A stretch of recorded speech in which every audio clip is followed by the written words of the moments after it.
El libro de Apocalipsis desde su primer capítulo nos presenta el tema central del libro. Capítulo 1, versículo 8 o capítulo 1, versículo 7 dice: He aquí, Él viene en las nubes y todo ojo lo verá. La promesa descrita ahí en el versículo 7, en la introducción del libro, donde muestra el tema del libro, nos lleva a la mayor esperanza de todos los tiempos. Billones de personas dieron su vida porque creían en el regreso de Jesús. Si alguien se mantuvo fiel, aún en la hora de mayor crisis, es porque creyó en la promesa de que Jesús iba a regresar. En el Nuevo Testamento o en toda la Biblia encontramos más de 300 referencias hablando de que Cristo viene pronto.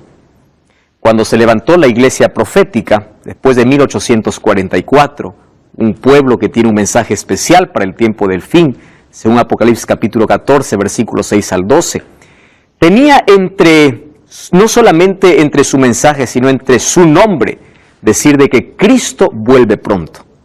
Tanto así que entre el saludo principal se decía: Maranata, Cristo viene, Cristo está regresando. Probablemente tú has escuchado acerca de la venida de Jesús mucho tiempo. Tus padres, tus abuelos, tus antepasados, todos hablaron de que Cristo regresa. Y a medida que el tiempo pasa y nos acercamos al tiempo del fin, parece que esa fuerza y esa proclamación está disminuyendo. Sin embargo, las señales están aumentando. El libro de Mateo capítulo 24 nos menciona algunas señales que acontecerían y que éstas anunciarían que Cristo regresa. Mateo 24, hoy se está cumpliendo en nuestro tiempo. Hambres, guerras, terremotos, pestes, mas Jesús dijo: esto solamente será el principio de dolores, porque el libro de Apocalipsis nos muestra la gran angustia, la gran tribulación y la ira de Dios sobre aquellos que no recibieron aquel sello que Él tiene para dar.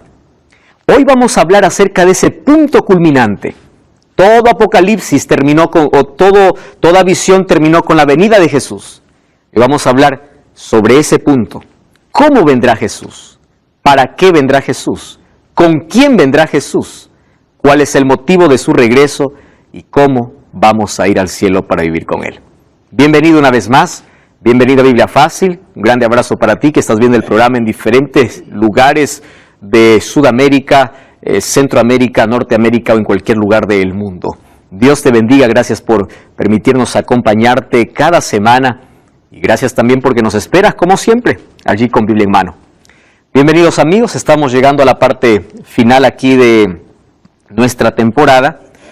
Por este lugar ya pasaron muchas personas y todos nos emocionamos cada vez que llegamos a este punto culminante porque nuestra razón de existir como cristianos es la proclamación de un evangelio.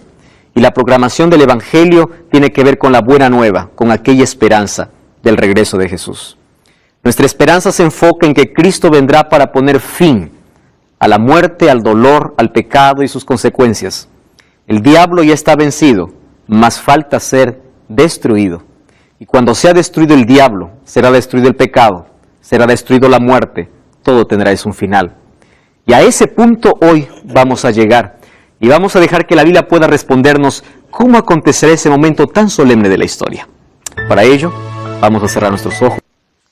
Muchos libros, películas, Hollywood tiene un papel muy importante en este tiempo, ¿verdad? De poder sembrar en la mente de todo el mundo conceptos. Lo que se ve en una película se cree que es real, que así va a suceder. Muchos se levantaron en estos últimos tiempos para profetizar un final del mundo. Entonces, de tiempo en tiempo, por allí algunos se alarman porque aparece alguna noticia y entre esas está un asteroide, va a aplastar el planeta, va a terminar con el planeta. Otras de esas dice una bomba nuclear va a acabar con el planeta. Y en fin, se habla acerca de que el mundo va a ser destruido. Una de las cosas interesantes es que el ser humano es consciente que el mundo está llegando a su fin. No necesita ser cristiano para que pueda ser consciente de eso. planeta está desgastado y está devastado también. Cada vez la maldad aumenta, cada vez la naturaleza baja su fuerza, cada vez hay mayor dolor, y esto en lugar de mejorar, vemos que cada vez va de mal en peor. Sin embargo, hay muchos conceptos equivocados acerca de cómo terminará este mundo. Cuando vemos algunas películas acerca del tiempo del fin, vemos de que este mundo va a ser destruido de una manera que la Biblia no dice. Y hay mucha gente que cuando se habla de fin del mundo, la palabra fin le da tanto miedo, porque cree que el fin se trata de una destrucción total del planeta. Para los cristianos el fin del mundo es apenas el comienzo de la eternidad. Para nosotros la palabra fin no nos asusta, sino más bien es nuestra mayor esperanza. Mas tenemos que tener el concepto claro de cómo será ese fin, cómo vendrá Jesús. Gracias a Dios que Él nos ha dejado en su palabra situaciones o evidencias claras de cómo será su venida. Entonces hoy vamos a tocar algunos puntos importantes. ¿Cómo terminará la historia humana? Hay algunos que dicen que va a ser una bomba nuclear, un asteroide, o este mundo va a ser devastado, dividido, o por las condiciones climáticas, este mundo nuestra generación o la humanidad va a dejar de existir por ello. Mas, nosotros vimos en el capítulo anterior que Jesús nos mostró que Él va a venir y va a venir en las nubes. Hay varias evidencias bíblicas desde el libro de Mateo capítulo 24 y Apocalipsis capítulo 1, de manera simbólica y literal diciendo yo vengo, y va a ser de una manera visible. Nosotros vimos en el capítulo anterior que la separación de aquellos que van a ir con Cristo y aquellos que van a ser destruidos en ese día final, no se hace cuando Cristo regresa, sino se hace antes del regreso de Jesús. Los dos pueblos ya están totalmente definidos. ¿Recuerdan ustedes allí lo que vimos en Apocalipsis 19 sobre las dos cosechas? La cosecha se realizó. Entonces solamente Cristo viene para llevar el trigo al granero, ¿verdad? El resultado de su palabra, el resultado del Espíritu Santo trabajando en el corazón, el resultado en las vidas transformadas, ahora están listas para ser glorificadas y vivir con Cristo por la eternidad. Sin embargo, también el resultado del rechazo a esa palabra, el rechazo a la voz del Espíritu Santo, hizo que otros puedan sufrir el castigo de la ira divina. Pero eso no es todo, porque aún hay más. Habrá una destrucción final que aún espera. Algunos relacionan la venida de Jesús como un día de terror porque piensan que cuando Cristo regrese va a caer fuego y azufre del cielo. Entonces hay algunos que tienen tanto terror y miedo cuando se habla de fin. Dice, ese día va a haber fuego, va a haber azufre ese día.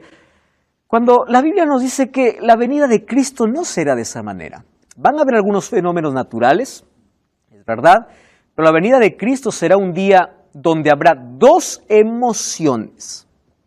Y esas dos emociones fuertes son, por un lado, el pueblo de Dios gritando de alegría. El libro de Isaías dice que en ese día, hace la comparación allí a las ovejas cuando salen del redil, o a los cabritos cuando empiezan a saltar. Dice, saltaré y estaréis alegres. Y allí también dice que todos aquellos que están preparados para ese momento dirán, este es nuestro Dios, le hemos esperado y Él nos salvará. Por otro lado, aquellas otras personas que fueron rebeldes a la voz de Dios dirán, peñas, caed sobre nosotros y escondednos de aquel que está viniendo en las nubes de los cielos. ¿Por qué esas personas dicen, escondednos de aquel que está viniendo?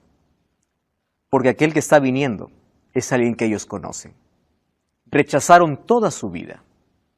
Ellos saben que aquel que está viniendo, toda su vida estuvo pendiente de ellos. Y ellos siempre lo rechazaron. Ahora, en ese contexto, nosotros vamos a ver cómo vendrá Jesús. Si bien es cierto, la venida de Jesús es una de las doctrinas centrales de toda la Biblia tenemos de Génesis al Apocalipsis por lo menos dos temas fundamentales. Es la gracia de Dios, la manera cómo se salva el hombre y cómo lo restaura por completo del pecado. Primero, con su muerte en la cruz, Él nos liberta del pecado, de la condenación del pecado. Sin embargo, con la segunda venida, ahora empieza a recoger aquellos frutos del sacrificio que Él hizo en la cruz en aquellos que aceptaron su muerte. Entonces, en la Biblia encontramos que este es un tema central, en Apocalipsis también. Nosotros vimos que las 7 iglesias, la séptima iglesia termina con la venida de Jesús, los 7 sellos, el séptimo sello y la venida de Jesús, las 7 trompetas, la séptima trompeta y la venida de Jesús, los círculos de 7 en la séptima plaga y la venida de Jesús. Todos los círculos de 7 hablan acerca del regreso de Jesús. Entonces, todo el libro nos lleva hacia ese punto culminante. Y ese punto culminante es la venida de Jesús. La pregunta que podemos hacernos aquí es, ¿cómo va a venir Jesús? Existen entonces en el mundo cristiano muchas creencias, ¿verdad? Y muchos argumentos de cómo será esa venida. Por ejemplo, el argumento más popular es que Cristo robará a su pueblo. Y ese argumento se basa, o hay una palabra especial para esa, es el arrebatamiento secreto. Ahora, ¿la Biblia nos habla acerca de un arrebatamiento? Claro que sí. Pero si ahora vamos a ver el libro de 1 Tesalonicenses capítulo 4, el arrebatamiento que la Biblia menciona no será secreto, sino será glorioso. El arrebatamiento será visible. Vamos a ver si Dios realmente va a robar a su iglesia o qué cosa dijo de cómo sería su venida. Respondemos a la primera pregunta. ¿La venida de Jesús será secreta? Vamos a analizar solamente algunos de estos textos que yo coloqué aquí. El primer texto es Apocalipsis 1:7. Allí Juan está presentando su libro y la introducción de su libro, vean que no es simbólico. La introducción es literal, ¿correcto? Por ejemplo, la revelación de Jesucristo. ¿Jesucristo es simbólico? No, literal, es Jesucristo. ¿Revelación es simbólico? No es simbólico, es literal. Dice allí, Él me mandó a escribir las cosas que han de suceder pronto. Miren el versículo 3. Bienaventurado el que lee, el que oye las palabras de esta profecía y guarda las cosas. ¿Ahí hay alguna cosa simbólica? No. Leer no es simbólico, es literal. Guardar no es simbólico, es literal. Guardar es comprender y poder hacerlo en nuestra vida. Aquí no hay cosas para poder nosotros decir esto es un simbolismo que representa otra cosa. Es decir, cuando Juan empieza a escribir el libro, lo escribe en sus propias palabras. La revelación simbólica aparece recién desde cuando Dios se muestra y le dice, escribe, o desde la revelación de Jesucristo a Juan. Y entonces los primeros versículos encontramos que literal, Juan a las 7 iglesias, el versículo 4, las 7 iglesias, ¿qué cosa eran? Literales, 7 iglesias de Asia. ¿Qué más encontramos? Gracia y paz. ¿La gracia es simbólica? No, gracia es gracia. Paz es paz, la paz que viene del cielo. Ahora fíjense, el tema que coloca dice, he aquí viene con las nubes y todo ojo lo verá. Solo que hay una palabra interesante que nosotros necesitamos conocer aquí. Y dice, y los que lo traspasaron, o aquellos que le traspasaron, y todos los linajes de la tierra harán lamentación por él. Sí, amén. Vamos al libro de Mateo capítulo 26, versículo 64. Mateo capítulo 26, versículo 64. Mateo 26, 64, dice así. Vamos a leer desde el versículo 63. Mas Jesús callaba, entonces el sumo sacerdote le dijo, te conjuro por el Dios viviente que nos digas si tú eres el Cristo, el Hijo de Dios. Y Jesús le dijo, tú lo has dicho. Y además os digo, no solamente dio una respuesta, añadió además. ¿Qué cosa dijo? Desde ahora ustedes verán al Hijo del Hombre sentado a la diestra del poder de Dios. ¿Y qué más dice? Y viniendo en las nubes del cielo. ¿Jesús estaba hablando aquí de algún asunto simbólico? No. Le está dando una respuesta. Y le dice, además quiero que sepas que vas a ver que viene el Hijo del Hombre, ¿en qué? En las nubes del cielo. Apocalipsis 1:7 dice, he aquí viene ¿cómo? En las nubes. ¿De qué momento está hablando? De ese momento, de su segunda venida. Ahora, el libro de Daniel capítulo 12, versículo 2 dice que habrá una resurrección especial. Fíjense, Daniel capítulo 12, versículo 2. Dice así, muchos de los que duermen en el polvo de la tierra serán despertados, porque la muerte es considerado como un sueño, recuerden. Ahora dice, unos para vida eterna y otros para vergüenza y confusión perpetua. Ese grupo que es despertado y que resucita para vergüenza y confusión perpetua, ¿quiénes son? Aquellos que crucificaron a Cristo y verán a Cristo regresar.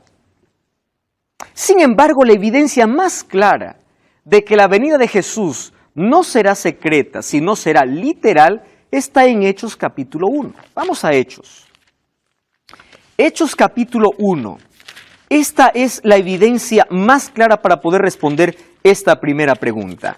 Hechos capítulo 1, versículo 11. Lo que yo estoy leyendo no son libros proféticos, ¿correcto? No son libros proféticos, y entonces aquí no se debe tomar como un simbolismo. Hechos 1:11. Dice así, vamos desde el versículo 10, ¿está bien? Entonces, habiendo dicho estas cosas, viéndolo ellos, ¿de quién está hablando? De los discípulos. Fue alzado. ¿Quiénes estaban viendo? Los discípulos. Fue alzado y lo recibió una nube que lo ocultó de sus ojos. ¿Qué cosa dice más el versículo 10? Ellos estaban con los ojos puestos en el cielo, entre tanto que Él se iba. ¿De qué momento está hablando? De la ascensión de Jesús. Y se pusieron junto a ellos dos varones con vestiduras blancas, los cuales le dijeron. ¿Qué cosa le dijeron? Varones galileos, ¿qué hacen mirando al cielo? Ahora, presten atención allí el texto. ¿Qué dice? Este mismo Jesús, que ha sido tomado de entre vosotros, así vendrá como lo habéis visto ir al cielo. Yo les hago una pregunta. ¿Jesús fue al cielo de manera literal o de manera simbólica?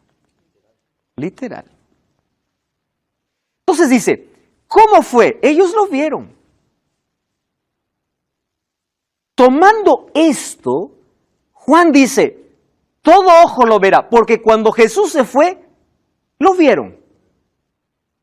Ahora, solo que cuando Él regrese, todo ojo lo verá. Porque dice, así como lo habéis visto ir, así va a regresar. Entonces, no existe manera de que nosotros podamos pensar de que Jesús vendrá o va a tener dos venidas. Algunos piensan que hay 3, 4 venidas, ¿verdad? Viene la primera y roba a su pueblo. La venida de Jesús es gloriosa, es literal. Viene con las nubes y todo ojo lo verá. Jesús se fue de manera literal, viene de manera literal. No se fue en espíritu. Sí, Nancy. Quería saber sobre ese todo ojo le verá. Si es simbólico o literal. ¿De qué manera es? Porque yo ya escuché personas decir que a través de la internet lo veríamos. Uh-huh. Nancy, Jesús nos alertó sobre falsos cristos. Mateo capítulo 24. Y dijo lo siguiente. Cuando ustedes escuchen, está el Cristo allá, no lo creáis. ¿Por qué? Vamos a llegar a ese texto, más voy a adelantar un poquito. Como relámpago que sale del este y se muestra hacia el oeste, así será la venida del Hijo del Hombre. Préstame atención a lo que te voy a decir. La venida de Cristo es literal y es gloriosa, solo que aquí hay algo que nosotros no podemos entender. ¿Cuál es? Nosotros, mientras aquí estamos de día, al otro lado están en oscuridad, porque el sol no puede cubrir con su luz toda la tierra. ¿Correcto? Ahora, cuando Cristo regrese, todo lo van a ver de manera literal. Porque si aparece uno diciendo, Jesús llegó y está en Canadá, pero yo lo veo por televisión, eso no es una manera literal. Cuando ellos estaban, cuando fue escrito el libro de Juan, de Apocalipsis y todos los libros, Ellos no estaban pensando en internet ni en televisión. El evangelio sería difundido como un ángel que vuela de manera veloz a través de los medios de comunicación. Mas la venida de Cristo será literal y realmente todos lo verán. Pero vamos a avanzar aquí, ¿correcto? Miren, ven.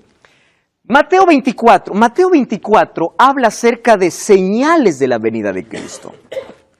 Me encanta aquí cómo primero Jesús da una respuesta a sus discípulos, hablando acerca, en primer lugar, de la destrucción de Jerusalén, pero luego también acerca de las señales que antecederán a su venida. Mateo capítulo 24, versículo 27.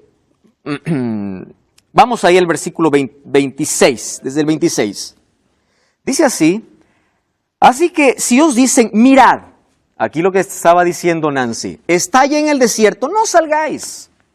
O está allí en el canal 9, no lo veáis. O allí se publicó en internet que Cristo viene, no creáis. No lo creáis. Jesús advirtió sobre esto. Versículo 27, porque igual que relámpago sale del oriente y se muestra hacia el occidente, está hablando de una totalidad. Oriente y occidente, ¿qué cosas son? Polos totalmente opuestos. Y dice así: así será la venida del Hijo del Hombre. ¿Correcto? Así. Está hablando de manera simbólica Cristo. Vamos a ver algunos otros asuntos importantes. Entonces, pastor, ¿cómo comprender? Hay varias personas que por allí han tomado un texto, ¿verdad? Vamos a ver a Mateo capítulo 24, versículo 40. Miren, Mateo 24, 40. Jesús está hablando de su venida, ¿correcto? Hasta ahí todos estamos bien, que será literal. Dice el versículo 40. Entonces dos estarán en el campo, uno será tomado y el otro será dejado. ¿Correcto? Dos mujeres estarán moliendo en un molino, una será tomada y la otra será dejada. Dice, entonces aquí está. Dos estarán durmiendo en una cama y de pronto despierta. Oh, ya no está, no amaneció. Jesús se lo robó. Miren de qué está hablando Jesús. Versículo 42. ¿No está diciendo que él robará a su pueblo? Versículo 42 dice, velad porque no sabéis la hora. ¿Qué cosa quiere decir? No importa si hay una familia de 7 miembros, no todos están preparados. De los 7, no quiere decir que el hijo se salvará por la fe del padre, el padre salvará. No. Uno será tomado y otro será dejado. ¿En qué contexto está hablando? En el contexto de preparación. ¿Correcto? ¿Por qué? Porque Jesús ya dijo la manera cómo vendría. Entonces dice, no te garantiza que el hecho que tú vivas con un cristiano, mi padre, por la fe de él yo me salvo. No, cada uno. No importa si están juntos, la preparación es totalmente individual. Sí, Pablo. El propio libro de Pedro, ¿no? No me acuerdo si primero o segundo de Pedro habla de eso. Sí. Que la venida del Señor será como ladrón en la noche, pero ¿para quiénes? Para los que no están atentos a las profecías. Exacto. Pero ahí dice, porque uno dice, entonces vendrá como ladrón en la noche. Depende, ¿para los salvos o para los perdidos? Porque para los salvos no vendrá como ladrón en la noche. Ellos saben. Ellos saben. Gracias, Pablo. Muchas gracias. Exacto, segunda de Pedro. Ahora, qué aporte maravilloso. Prepárate. Claro, los cristianos, como ven las señales, saben en qué tiempo viven y saben qué cosa está sucediendo. Exacto. Ahora, ¿qué cosa más podemos comprender acerca de esa venida? ¿Con quién vendrá Jesús? ¿Saben? Hablando nuevamente acerca de las bodas, ¿no? Los matrimonios. Yo sé que con el tiempo han ido agregándose muchas cosas. Hay bodas y bodas que hoy podemos ver. Mas me gusta siempre aquel cortejo, me gusta aquel grupo que se prepara siempre para poder acompañar al novio o a la novia, ¿verdad? Y esa fiesta que se arma en toda boda. Ahora, la novia dice que está preparada, ¿correcto? Y miren, Mateo capítulo 25, versículo 31, dice que Jesús no viene solo. Cuando habla de la novia, está hablando de todos los miembros que integran a la novia. Capítulo 25, versículo 31. Miren lo que dice así. Cuando el Hijo del Hombre venga en su gloria, la gloria no se puede ocultar. Dice así, todos los santos ángeles con él se sentarán en su trono de gloria. ¿Con quién viene Cristo? Con todos los ángeles. Ustedes recuerdan que en el séptimo sello, hubo silencio como de media hora en el cielo. ¿Recuerdan ustedes esa expresión? ¿Por qué hubo silencio en el cielo? Si en el cielo día y noche los seres cantan. Aleluya, amén, gloria a Dios. ¿Por qué hay silencio si ellos no cesan de cantar? Porque ese es el momento cuando todos vienen y todos hoy se están preparando para recibirte. El cielo está deseoso de poder recibirte allá. Los ángeles están listos. Ahora nosotros estamos viviendo un momento apremiante, donde debemos tomar decisiones acertadas.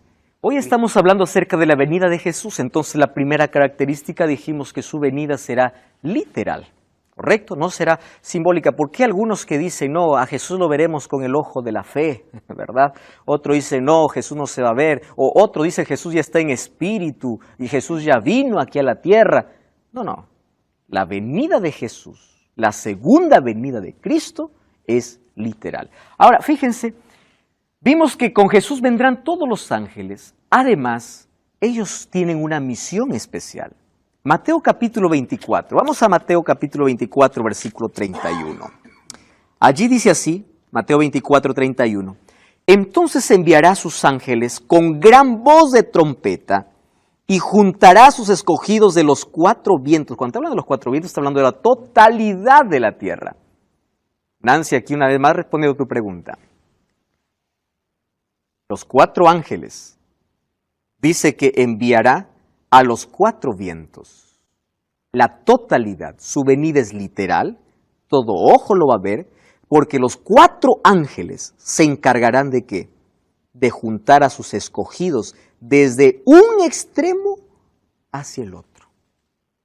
No es que nadie me avisa que Cristo está por allá. Por eso, la misión de los ángeles, incluso aquí, es de poder reunir a las familias. Yo sé que todos los que estamos aquí tenemos un ser que ya no está con nosotros, un ser querido, ¿verdad? Padres han perdido hijos, personas que ni siquiera nos dieron tiempo para despedirnos porque la muerte nos arrancó de un momento para otro, tantas tragedias. Mas ahora viene el momento de la reunión familiar. Yo sueño con ese día porque tengo seres queridos que ya quisiera verlos y volverlos a abrazar. Ahora, los ángeles reunirán las familias. Ahora, ¿cómo será este momento especial? Porque si la venida de Cristo es literal, ¿correcto? Aquí viene otra característica, que su venida será audible. ¿Por qué? Porque cuando Cristo venga, dice, habrá resurrección. Entonces, cuando habla de la resurrección, allí nosotros podemos derribar cualquier argumento de que cuando uno muere va al cielo o va al infierno.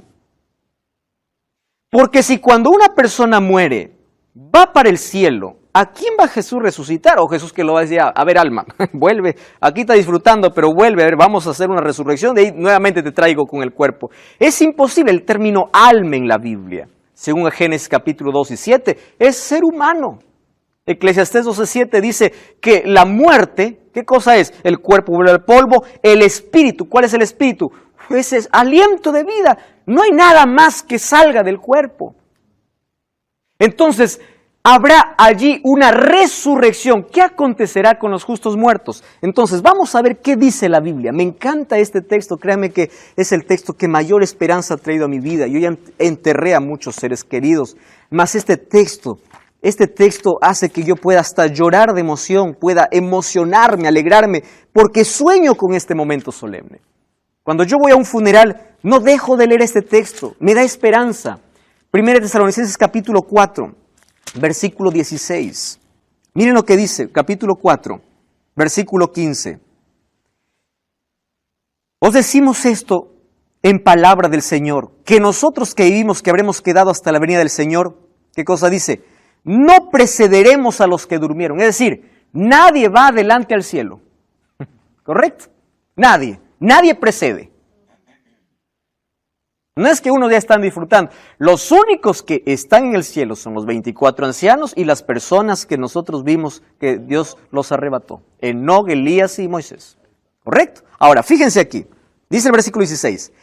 El mismo Señor con voz de mando, con voz de arcángel y con trompeta de Dios descenderá del cielo y los muertos en Cristo resucitarán primero. ¿Cómo me encanta ese texto? El mayor seguro es morir en Jesús. Cuando alguien me pregunta y me dice, pastor, ¿cuándo viene Cristo? Le digo, hoy. ¿Por qué? Porque nadie sabe cuándo muere. Si uno hoy muere, Cristo vino para esa persona ese día. Porque ¿qué es la muerte? Es un estado de inconsciencia. Cierra los ojos. La próxima vez que lo abres será solo para ver a Cristo. Por eso es un sueño.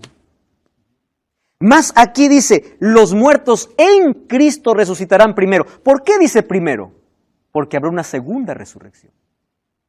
Y esa segunda resurrección ya no es para salvación. No lo es. Bienaventurados los que forman parte de la primera resurrección. Eso vamos a ver ahora Pablo. Dice, ¿qué sucederá entonces con los justos vivos? Primera de Corintios. Vamos un poco atrás. Primera de Corintios, capítulo 15, versículo 52. Entonces, ¿qué hay de aquellos que viven? No murieron, pasaron por la gran tribulación, mas ellos no murieron. 15:52. Miren lo que dice ahí el texto. 1 Corintios capítulo 15, versículo 51. Vamos al 51. Os digo un misterio, no todos moriremos, pero todos seremos transformados.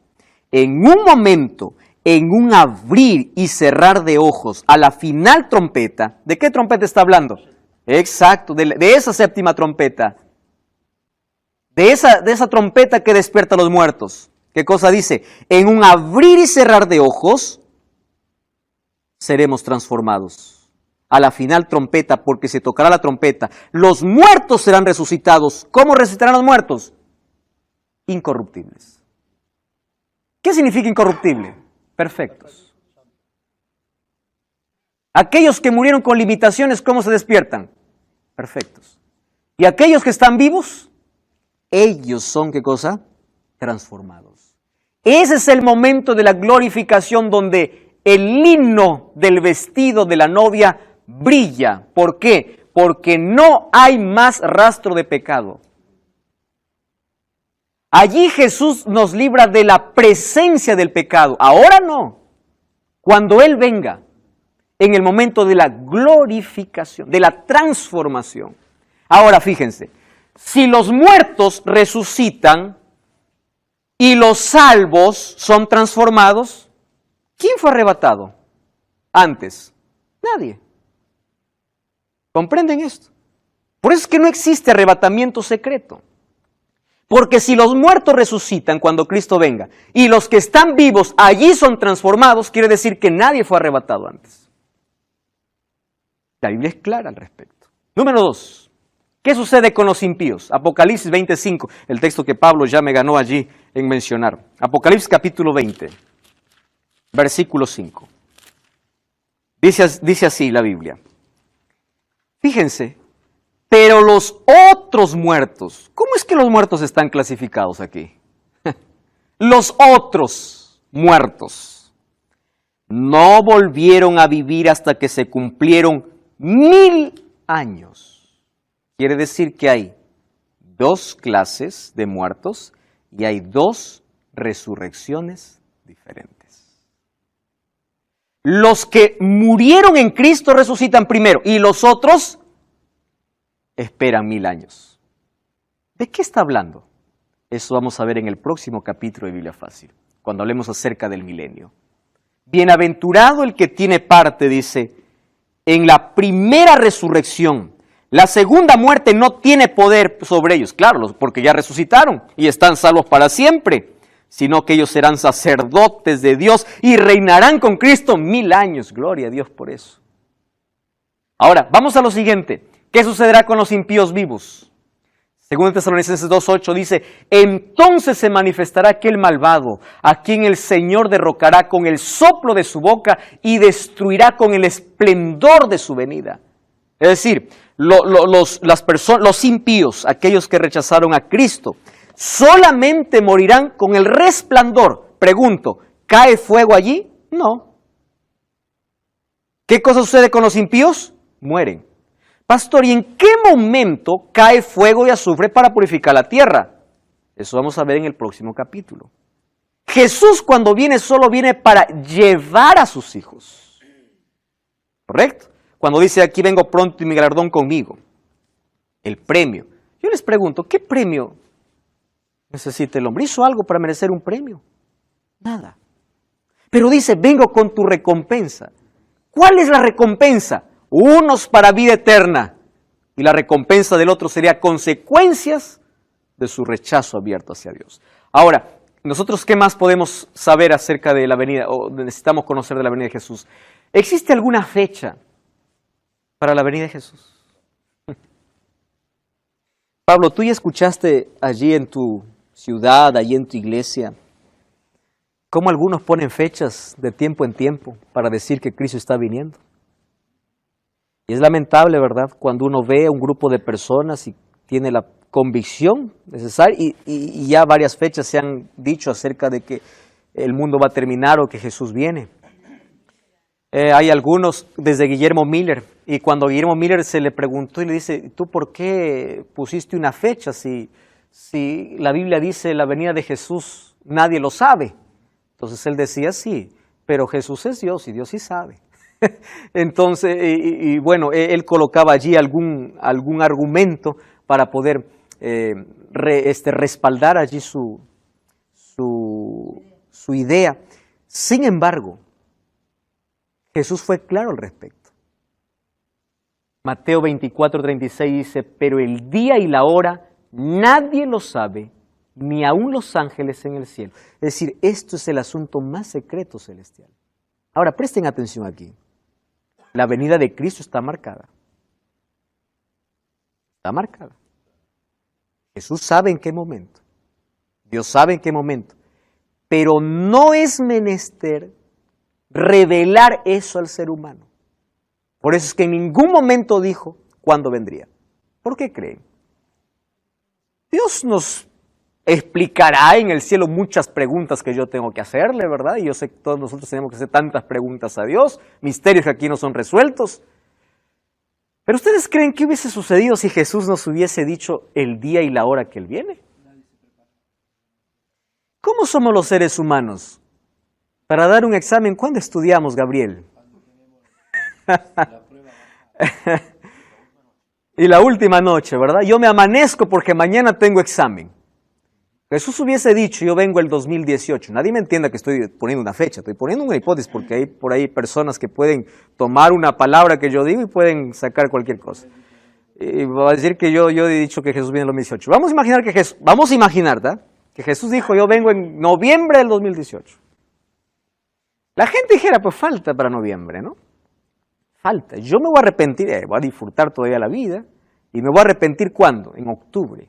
Bueno, un mes puede ser. O bueno, tantas otras cosas nosotros podemos decir. Pablo.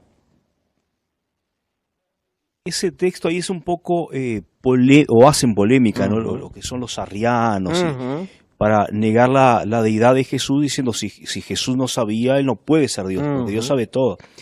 Pero hay que entenderlo dentro del contexto de la unión hipostática de Jesús. Cuando Jesús, Él limitó, por decirlo de alguna forma, o cubrió, o tapó su deidad, y Él respondió como hombre, como humano. Y no, o sea, no desde su deidad, o sea, como que Él no usó mucho sus prerrogativas divinas. La mayor tentación para Él era usar sus prerrogativas aquí en la tierra, mas no lo usó. Más en este contexto dice esto, no os conviene saber a nadie. No es menester saber a nadie. Solo el Padre lo sabe. Entonces, en otras palabras, no me insistas que yo te diga algo. No te voy a decir. Sí, Walter. Sí, yo me estaba recordando la fecha que pasó en el año 844, que también ahí fue un chasco, ¿no? Sí.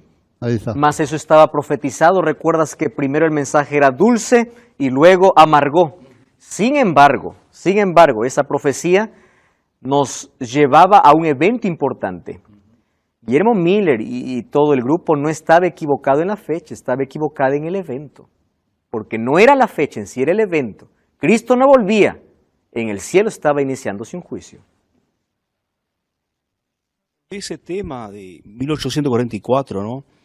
Muchas personas, no sé si por ignorancia o qué, hasta acusan a la iglesia adventista o a Guillermo Miller de falso profeta, ¿no? Pero hay que entender dos cosas. Primero, que él no profetizó nada, porque lo que hizo fue una interpretación. Exacto. Y segundo, era muy común en aquella época los cristianos en todos los ámbitos denominacionales tratar de descubrir la fecha bíblicamente. Una cosa es una interpretación y otra es profecía. Es una profecía.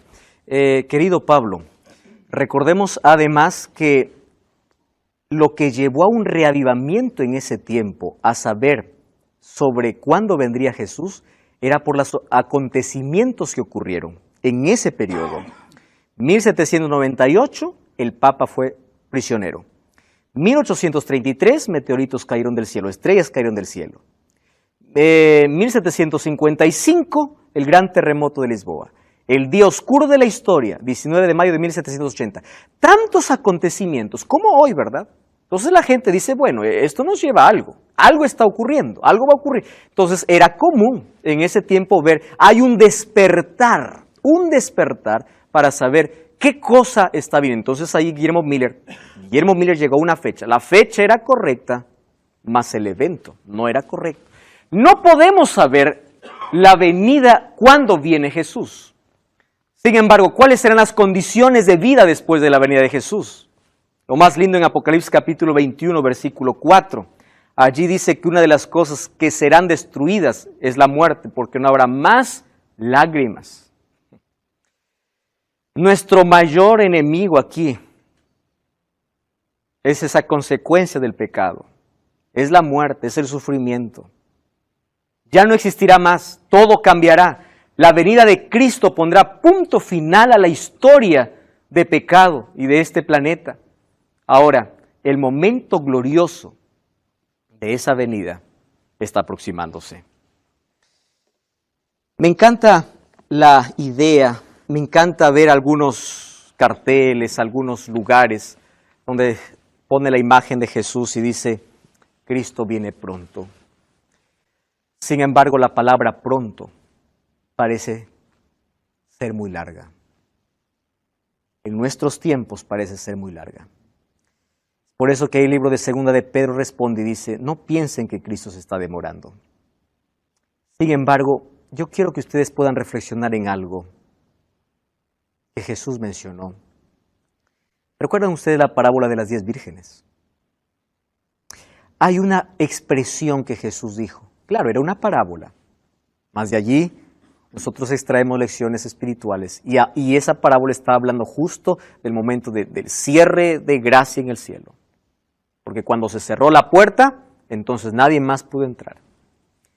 Dice, tardándose el esposo. ¿Es que Dios se tarda? No. El ser humano lo entiende como tardanza. Somos nosotros los que lo entendemos así. Entonces, cuando el ser humano piensa que se tarda, todas empezaron a dormir. Ese es el mayor peligro. ¿Cuándo viene? Pronto. ¿Estás preparado? No. Pero si yo viviera diciendo, Jesús viene hoy, y hoy es mi último día, y si viene Jesús hoy, yo estoy preparado para ir al cielo, entonces nuestra vida sería diferente. Gabriel.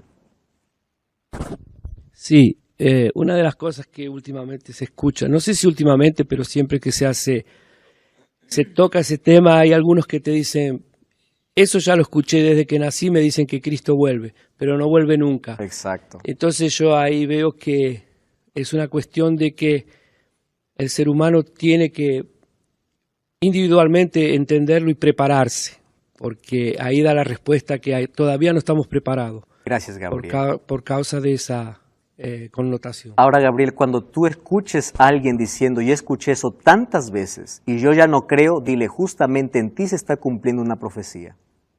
Porque según de Timoteo capítulo 3 dice, en los últimos días vendrán días peligrosos, hombres amadores de sí mismos, burladores, ingratos, impíos, sin afecto natural, implacables, calumniadores.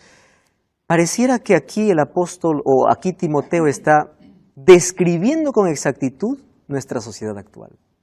Gente que busca dinero, placeres temporales, gente que les importa cualquier cosa menos su vida eterna, gente que corre tras aquello que se acaba menos por lo eterno, gente amador de sí mismos, soberbios, vanidosos, avaros, blasfemos, desobedientes, ingratos, impíos, calumniadores, crueles, enemigos de lo bueno. Ese es nuestro tiempo. Todo eso está diciendo de que Cristo está regresando. Ahora te pregunto, ¿tú estás preparado? Yo quiero que tú tomes una decisión hoy. Prepárate para ese encuentro.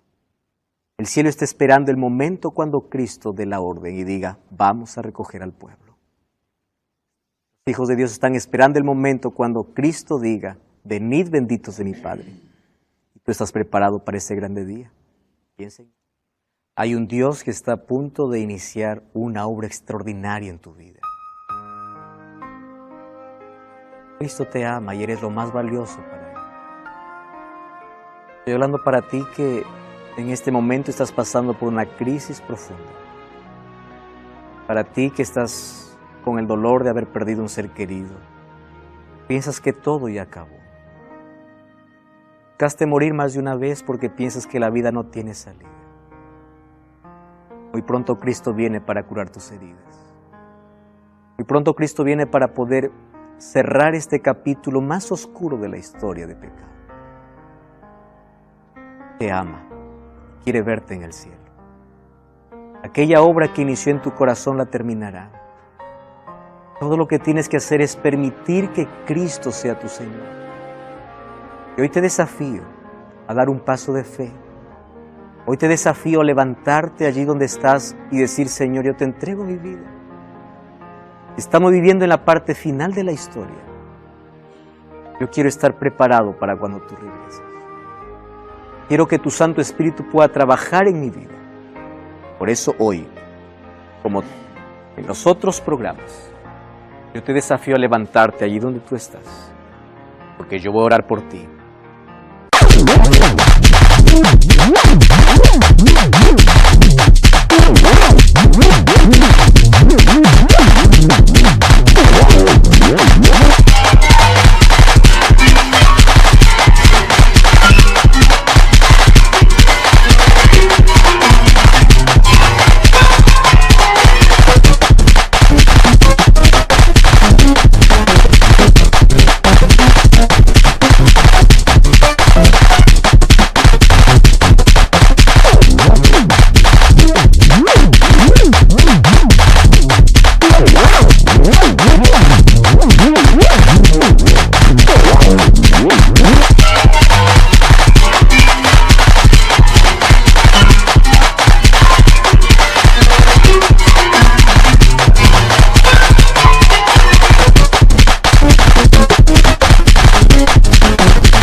Voy a orar para que juntos nos podamos preparar para ese encuentro. Yo quiero abrazarte, yo quiero conocerte. Yo quiero conocer a todas las personas que un día abrazaron aquella fe. Pero nuestro mayor placer será abrazar a Jesús. Jesús te ofrece eternidad. No te atrevas a cambiar el cielo por algo temporal. No negocies tu fe por algo que se acaba. La eternidad es real. Cristo está pronto a volver. Si tú quieres prepararte, levántate donde estás, orar por ti. Todos nosotros queremos también estar preparados para ese día. Vamos a orar. Vamos a ponernos todos de pie. Vamos a pedir que Dios nos ayude a estar preparados para ese momento. Oramos. Querido Dios, gracias porque tu palabra nos da esperanza. Aquella esperanza gloriosa de tu venida hace que podamos avanzar y dar un paso más. Toma nuestro corazón, aceptamos a Jesús como nuestro Salvador. Ayúdanos a estar preparados todos los días para este gran encuentro. Queremos vivir contigo por la eternidad. Hoy aceptamos tu palabra y que tu Santo Espíritu nos prepare para ese momento glorioso. Queremos formar parte de ese pueblo que recibe a Cristo en las nubes del cielo y vive con Él para siempre. Toma nuestro corazón y bendice la decisión de las personas que también tomaron allá en casa. Cuando tú regreses, nadie pueda faltar. En el nombre de Jesús. Amén.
Amén.